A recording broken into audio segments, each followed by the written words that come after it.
I am delighted to be joined by Dr. Pär Gustafsson Kurki, who is a Russian analyst at the Swedish Defence Research Agency. He is a seasoned analyst who's worked in academia, the civil service, and in the private sector. He has 25 plus years of experience as a Russia observer. And since February 2020, he's worked full-time for the Swedish Defence Research Agency as a researcher and analyst, and his main area of expertise is Russian security policy. Also, and this is crucial to the topics we're going to be discussing. From September 21 to February 24, he was a Deacon Candidate in the Church of Sweden. And indeed, it is the Russian Orthodox Church and the instrumentalization of the Church as a weapon, as a tool of foreign policy, and indeed the intelligence services. These are topics we are going to be discussing. Before we do, thank you to everybody who has supported the channel over the last year, especially through Patreon, Buy Me a Coffee, and all those who have subscribed and liked and added comments to the videos. It is immensely important. And just to point out, if you like this conversation, do go and check out the conversation I had with Lucy Ash, who has also produced a seminal work on the Russian Orthodox Church, its history, and the process of it being subsumed into an organ of the Russian police state. Dr. Pär, welcome. Thank you very much. I'm pleased to be here. Let's start with your motivations here, because clearly you have not just a great interest in religion, you have a direct involvement within the Church of Sweden. What motivates you to actually look at Russian religion and its practice and its institutions? What's your motivation for doing this research and investigating it? Well, thank you. That's a great question. I must begin to add that I no longer have a strict formal connection to the Church of Sweden. I'm still a warm believer, and so on. I celebrate church services and mass and so on. But I'm no longer a deacon candidate. I decided to not pursue that track for various reasons I won't go into now. But my interest in the religious aspects of Russia today actually began after around and after the invasion of 2022, February 2022, because we as most analysts were kind of shocked by this event, even though we had anticipated it. We had sort of mentally prepared for something very bad to happen. And I'm speaking now mostly about my colleagues at the Swedish Defence Research Agency. And all of us basically have some kind of relation to the country by being there as a business person or a student or a researcher and so on in previous years. So we're not we have invested in this country in a sense intellectually throughout our lives. So it was a very startling event for us professionally as well. And we also discovered that although we had as a team a 20-year history of examining Russia's military capability, that's our main task given by the Swedish Defense Ministry. We had not really studied the sort of the qualitative factors, the soft factors, simply because they seemed very elusive and difficult to assess. So we quickly realized in 2022 that for instance, soldier morale was a very important factor in the beginning of the war in particular. So I decided to do something about the lacuna of research in that area. And wrote a report called Russian Understanding of Soldier Morale, where I looked at Russian analysts, original text by Russian military analysts, our counterparts on the other side, how they describe soldier morale. And I quickly discovered something that to me at the time was a little bit surprising, because this was a very new area for me. I'm a sociologist by training, so This is kind of a topic that suits me very, very well, but I had not expected to find many references to spirituality and to faith, believe, sort of God and the Bible in these texts. So I realized that this is something that they, for some reason, they are very interested in this. They put great emphasis on this factor. So when I collected the material, the material I had gathered and created, I created a simplified model of what Russian soldier morale is about, and I identified then three categories or three themes: spirituality, communality, and coercion. Spirituality was a very important category, but I also discovered that basically my argument is that it's very much about propaganda. It doesn't actually impact the at least that's my hypothesis, my argument. It doesn't actually impact that much on the battlefield. On the battlefield, it's more important that the soldiers have a good spirit unit in the unit. They have communality, which also builds on some kind of traditional Russian collectivism and so on. But the most important factor is coercion, and the way the Russian armed forces are using various means to force people to fight. They lure them in today by using economic incentives, but when they are actually in the armed services in the war, they have very brutal, coercive methods for making soldiers fight. So that actually started my interest in spirituality, to understand this dimension. And from that point on, I have been researching the Russian Orthodox Church role in Russian militarism. In particular, I studied the military priests, their organization, work tasks, and so on, and also their role as propagandists for the regime, and so on. How important is that? This is a really fascinating idea because, yes, we know that poverty, we know that lack of opportunity, we know that money may be the motivating factor to many to sign up. That's the point at which a lot of analysis ends, right? No, then they're soldiers, now it's pure Mm. coercion.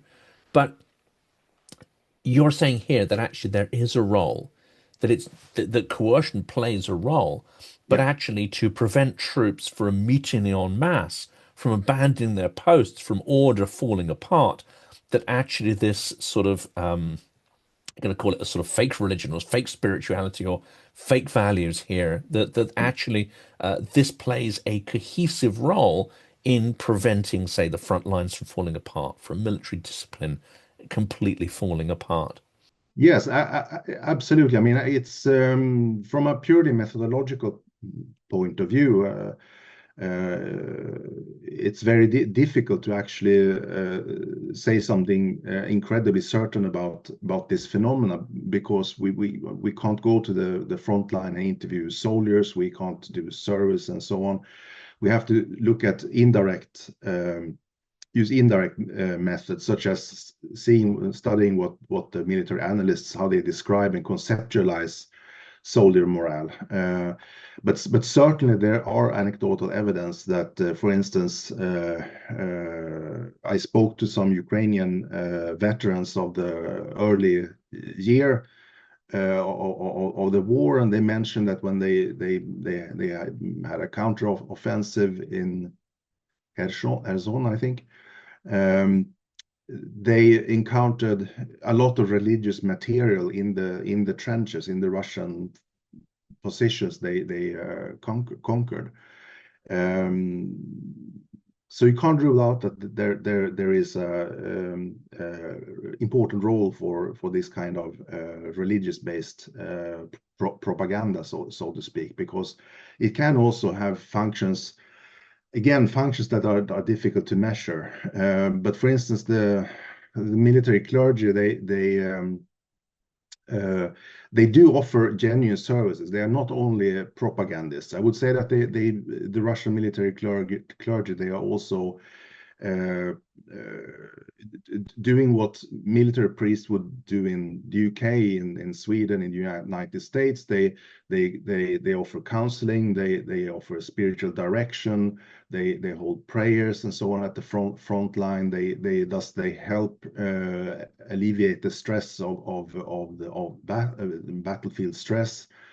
And they can in this way help prevent PTSD or other psychological problems among soldiers. So, and they help the families of the soldiers too, and arrange funerals if necessary and so on.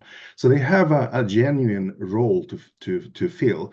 And my argument is that what I believe happens is that the theology of the church, which is very toxic in many ways, we can go into greater detail if you want to about that, but it seeps down. I mean, the priests, they are not free to suddenly start to preach about peace and non-violence among the troops. They are expected to follow Patriarch Kirill's Russian world doctrine and the sort of theology of war that the church is promulgating, and they do that through all this ministry I described, the spiritual direction, the counseling, and so on. So they do create a framework, a mental framework for the soldiers within the armed force. They contribute to this mental framework where the war is righteous, sacrifice is good. It's something that is very positive.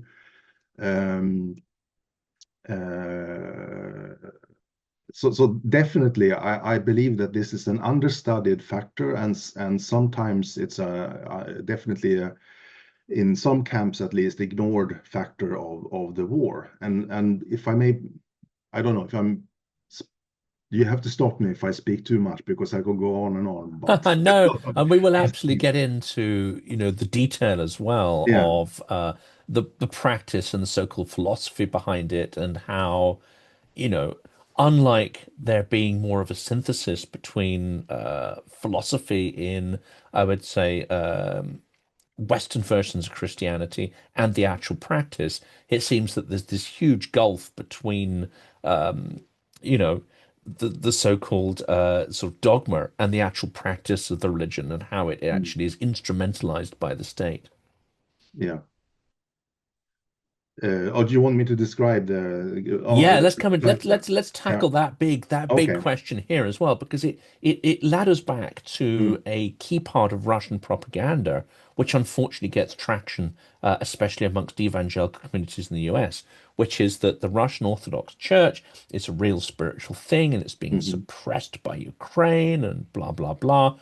Whereas, of course, we see the reality on the ground is the complete opposite of that. mm, And indeed, the practice of the Russian Orthodox Church under Kirill in occupied territories is more of a instrument of imperial oppression, indeed of spying, of coercion mm. and control. Yeah.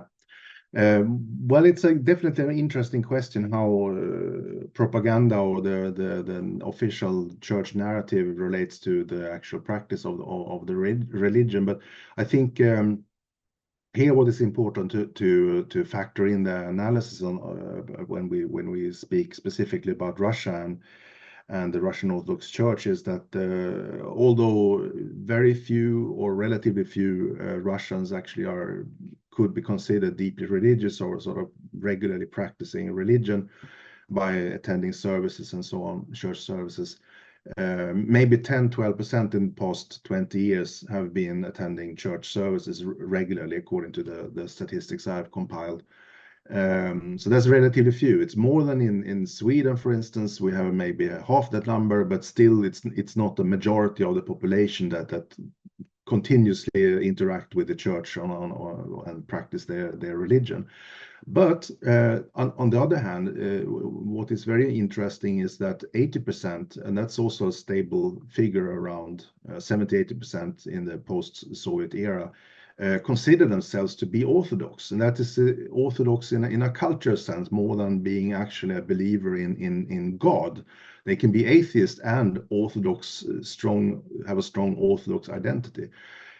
Plus, there are also some interesting statistics showing that maybe 40–50% of the Russian population believe that the church should be a guardian of morality.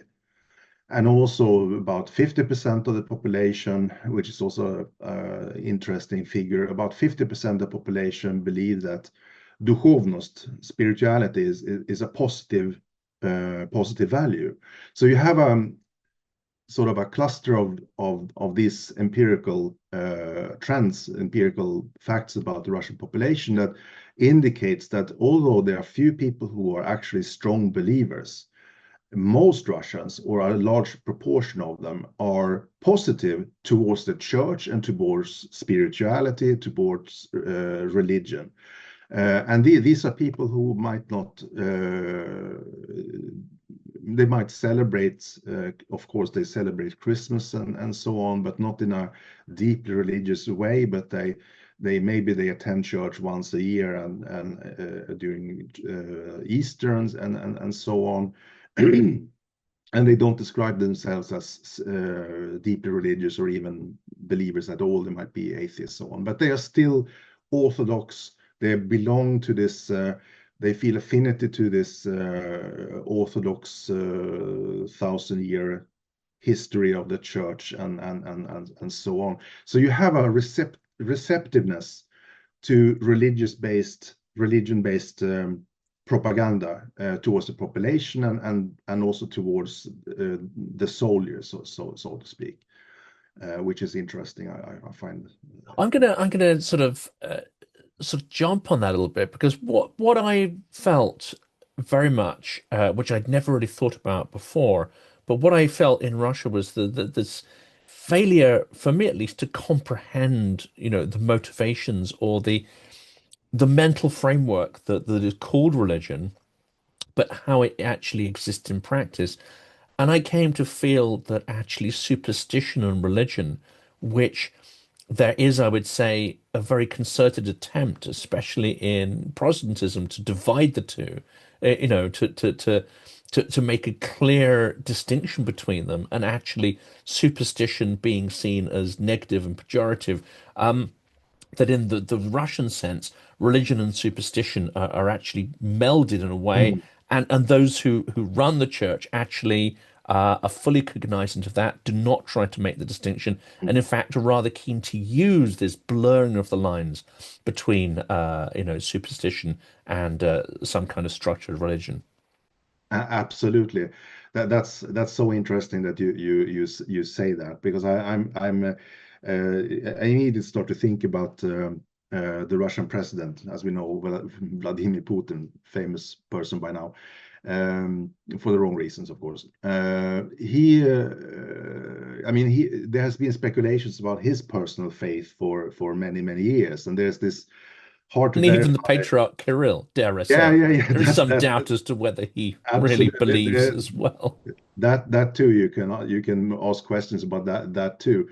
But I thinking about regarding Putin, that there was I think I might not remember the exact year, but it was some maybe 10 years ago or so. There was this, or maybe even less than 10 years ago, this situation where a self-proclaimed shaman from Siberia started to walk towards Moscow, proclaiming that he was aiming for the Kremlin to drive out the evil spirit from the Kremlin, and that was, of course, the evil spirit of Putin.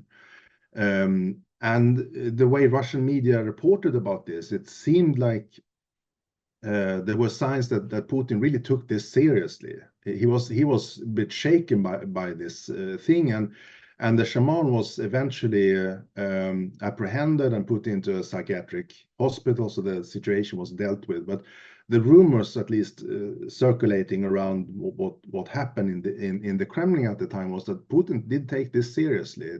Although he proclaims to be an Orthodox believer and so on, this folk lore, this pagan mindset seem to have an influence on him. He seemed to, as you said, they go together. They are not completely separate. So I find that quite interesting. I find that quite interesting. But of course, we can't know for sure whether what kind of faith Putin has, because it's impossible for. We can see only what he does. He goes to church services. He develops this type of collegial friendship with Kirill, the patriarch, and so on. So that would indicate and that he prays and so on.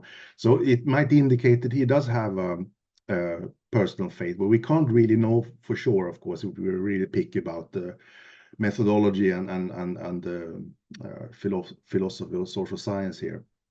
But everything points to the fact that he does have some kind of belief. But I would argue that, and actually I have a colleague in Oxford right now who wrote a very interesting paper about the role of religion in Russia today, or for the Russian elite. And her argument, her name is Natalia Zhdanova. Her argument is that religion, it doesn't really matter, or my interpretation of her work is, it doesn't really matter what personal faith Putin or anyone else has there. Religion has become a cultural marker. It has become a way of a signal of loyalty towards Putin.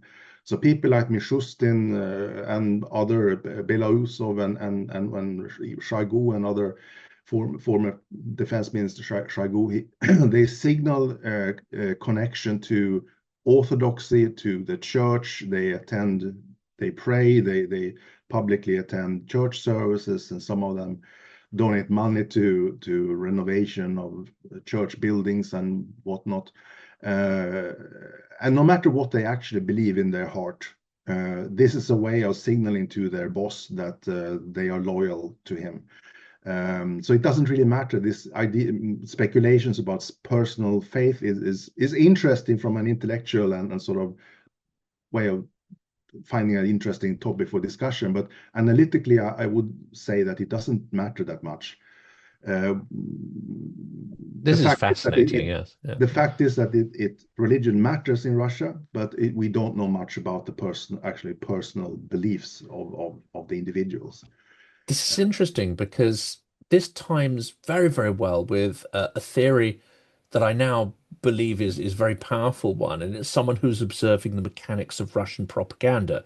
So if we talk about Solovyov and others and the internal propaganda, not the external stuff that's part of active measures, but the internal propagandistic media, and they were saying, look, from the forums, you will get a percentage of people who absolutely, inhabit the Z patriot world, and they repeat some of this stuff because they sincerely, it's part of their identity. But it's probably no more than about 20-25% of people who are the real activists. And then you'll have 20-25% of people who are vehemently opposed to that.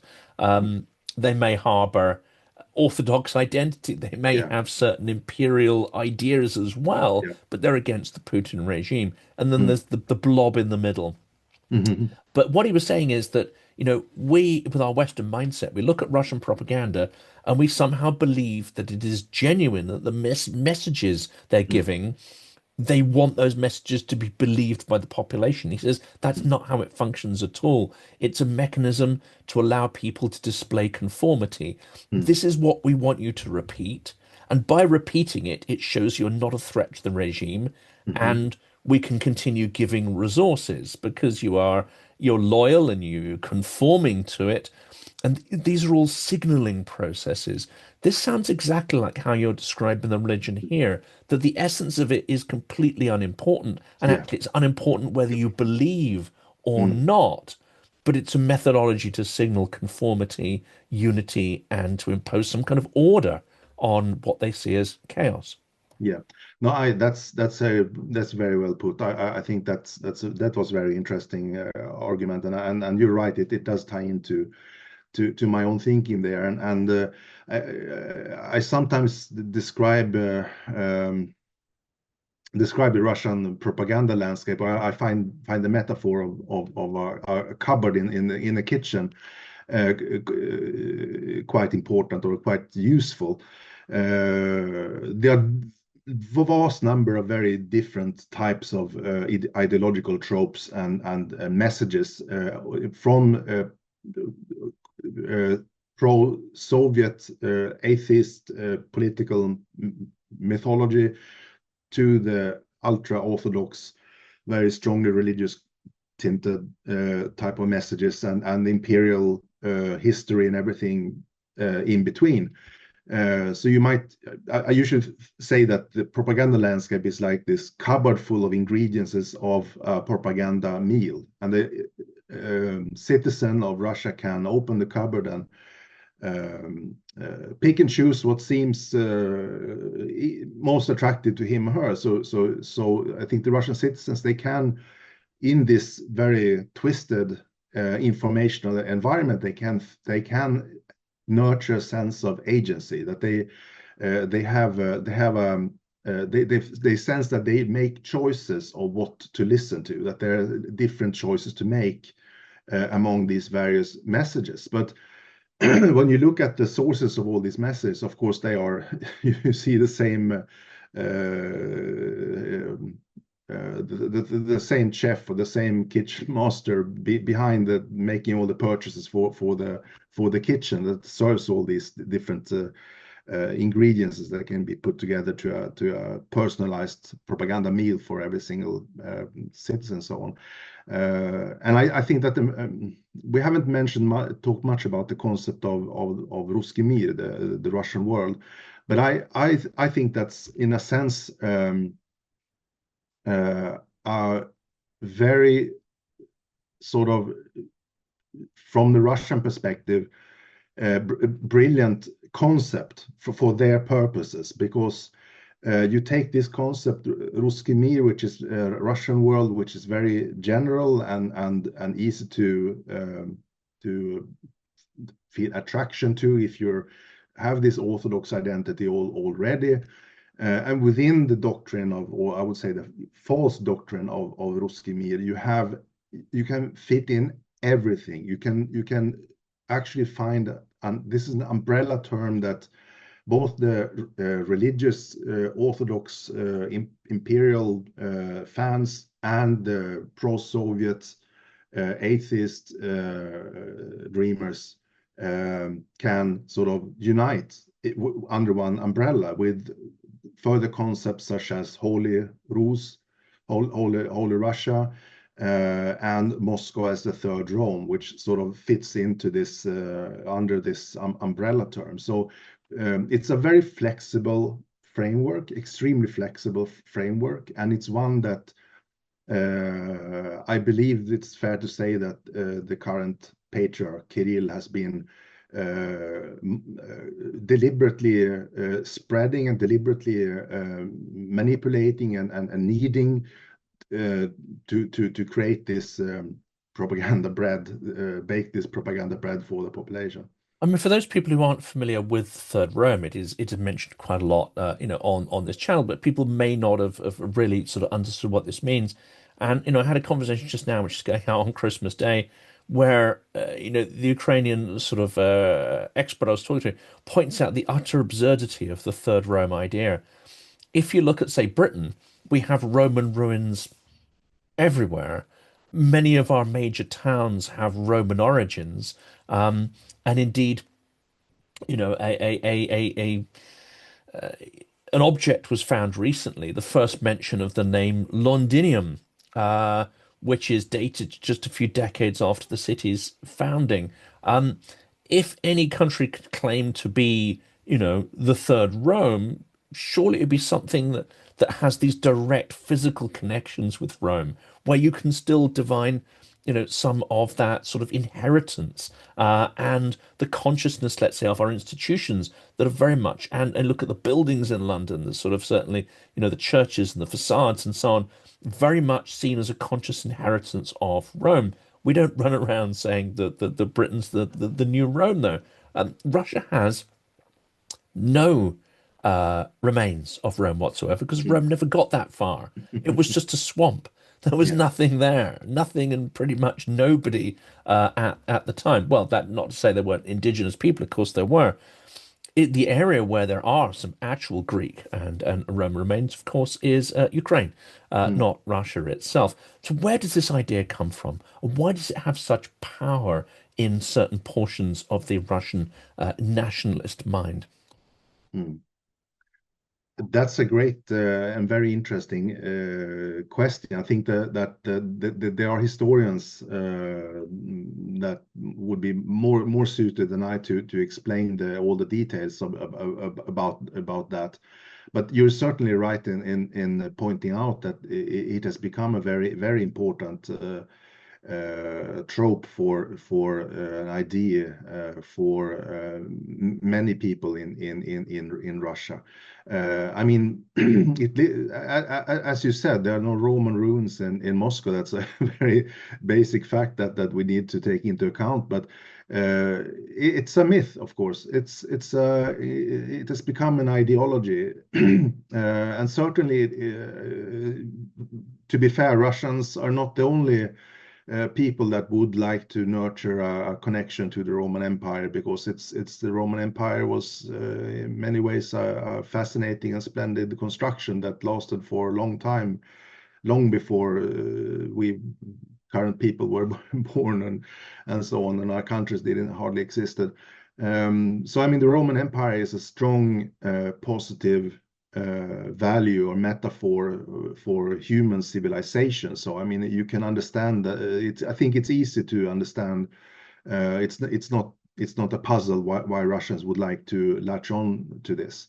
Um, uh, but I mean, it also, I think it also speaks to the popularity of the concept, also speaks to the fact that Russia has not been able to, throughout its history, actually, not been able to prove itself in the economic realm, for instance. It has not, there are no Russian cars today that are sort of sold on the world market in great numbers. We're not using Russian computers and anything else that might be interesting. And this has been the case for centuries. So it's a very convenient way also to prop up the Russian self-confidence, to put everything, put all the eggs in this methodological basket that makes Russia great for no particular reason, I almost would like to say. Yeah,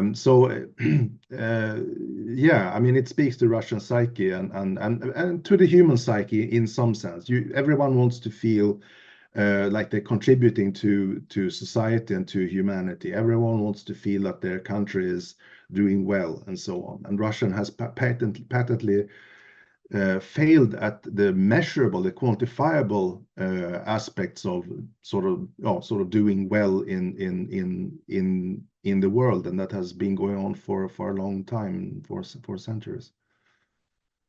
And let's turn to your work here, because clearly you're not just sort of studying this stuff out of interest. Well, you are, but Mm, it also has a purpose. And the purpose is the defense, security, resilience of Sweden, and beyond Sweden, the sort of whole northern flank that is exposed to Russian hybrid warfare and possibly even direct kinetic warfare. mm. And having sort of visited Sweden a number of times over the last couple of years, and most recently this summer, I got a very distinct impression that you guys are a lot more aware of the threat. You feel the threat. You have a historical sense of the threat in a way that, unfortunately, the British do not. Mm. I would well, yes, I would basically agree with your point, your description, but I would also like to nuance it a little bit. Um, in security policy circles, where I'm based professionally, the caution about Russia's behavior and Russia's dark potential for causing trouble and being a threat has been known for a long time, and it never really disappeared completely, even during what we call the eternal peace after the sort of, in quotation marks, eternal peace after the fall of the Soviet Union, when everything was geared towards fighting terrorism, and we decreased in Sweden this defense spending dramatically, basically or literally dismantled our conventional forces. We had very little left, and what was left was based in Afghanistan fighting the Taliban for many years. So the idea of a national defense was dead. It was a completely dead topic for many years. Um, but that has changed, and we have reinvigorated the idea of total defense, as we call it. And we have a government that is very clear. Both the previous social democratic government and the current right-wing government, they agree, and they are consensus on the notion that Russia is a serious threat. And of course, the 2014 invasion was a wake-up call that was a rude awakening for us, and started the process of actually rebuilding some of the defense. And this has accelerated of 2022. It's still late to do it, but we're on track. We also have awareness, a growing awareness for several years now among the population about the threat, and you're right in pointing out that that is the case. In a Nordic perspective, on the other hand, I would like to say that Sweden is often described, or we describe ourselves as a country where we do have this awareness, in the growing awareness also in the wider society, but we still have very few people, mostly immigrants actually, who came as second generation or first generation immigrants in Sweden, who have actual memory of wartime. We were a neutral country until we joined NATO the other year, and during the Second World War we didn't participate in the fighting, and that has been also a slight national trauma for us to understand our role in the fighting. But another Nordic country that I would like to mention is Finland, our neighboring country. They had direct experience with the most horrible effects of Soviet war attack during the Winter War and the continuation war during the Second World War. And they never cut their defense spendings. They kept this total defense idea with civil defense and military defense and so on. If Sweden is a country where we today have, we are on track. We are aware of the threat, and the population is also pretty much aware of the threat. Finland never really dropped the ball. They have been on track for decades already, and assuming that Russia can become a problem once again. So this is the backdrop, and I would say that I work for Government Research Institute. I don't speak for the Government Research Institute. I speak for myself, but as a researcher. This is the main task to provide the information and knowledge, policy knowledge for good sound decisions by the government. And the last topic then, I think, want to dig back into your conception of the Russian Orthodox Church, just to leave people with this sort of impression or a structure they can explore further. You've described the Russian system as Systema, of which the Orthodox Church plays actually a key role, but that it is entirely subordinate to power. And not just is it subordinate in a kind of way that is neutral, but it is actually used as both an instrument and a message to ensure the regime not only maintains control, but tries to get the population to do what it wants. If you could describe your conception of how the modern Russian Orthodox Church fits into that whole state architecture with its, dare I say it, imperial ambitions. Mm. Exactly. That's the church is definitely a part of the Russian Systema, which is a concept that the Russian British sociologist Alyona Ledenova has developed and written a lot about. And basically, Systema, as I would argue, in my version of the concept, would consist of basically a mentality that is beyond or way far away from what we would call the rule of law. Um, uh,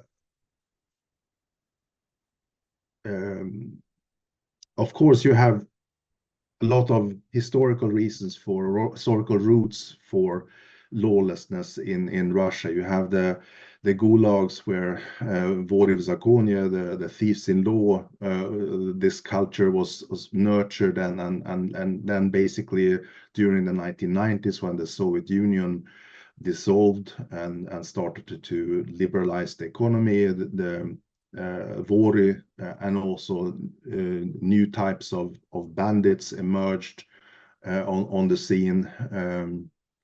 Violent entrepreneurs, as sociologist Vadim Volkov has called it. And basically, my argument would be that the 90s was a very criminally active decade. Corruption and rule breaking became the norm rather than the other way around. Everyone was trying to do business one way or the other, both in small scale and the big scale. The oligarchs who came into being after the loans for shares, the deal in the mid 1990s, and so on. So you have a country where organized crime and gang mafia type gang violence was very prevalent and shaped people's minds to a great extent. And this criminal mentality that perhaps, I say perhaps because I'm not sure, was confined to a more criminal sector of society during the Soviet times and the prison world and so on. It became much more, it penetrated the wider society in a greater extent from the 90s and onwards. And it's well known by now that Vladimir Putin, he was active in the St. Petersburg city local administration in the 1990s, and he definitely encountered criminal authorities in the city, and he was protected by them, informal protection, of course. So he made deals with criminals and was shaped by this mentality. And basically, I think it's fair to say that when he moved into the Kremlin in this rocket like ascent to power towards the end of the decade, he pretty much brought with him his cronies from St. Petersburg with this already set basically a criminal mentality, or at least this type of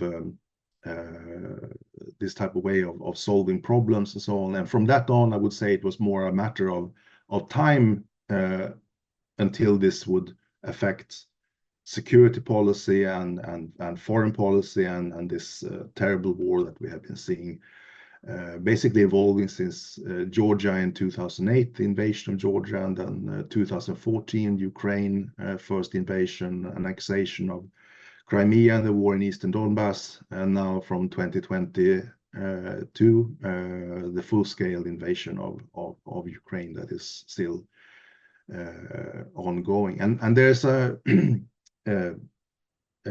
lack of respect for international law that goes through all of this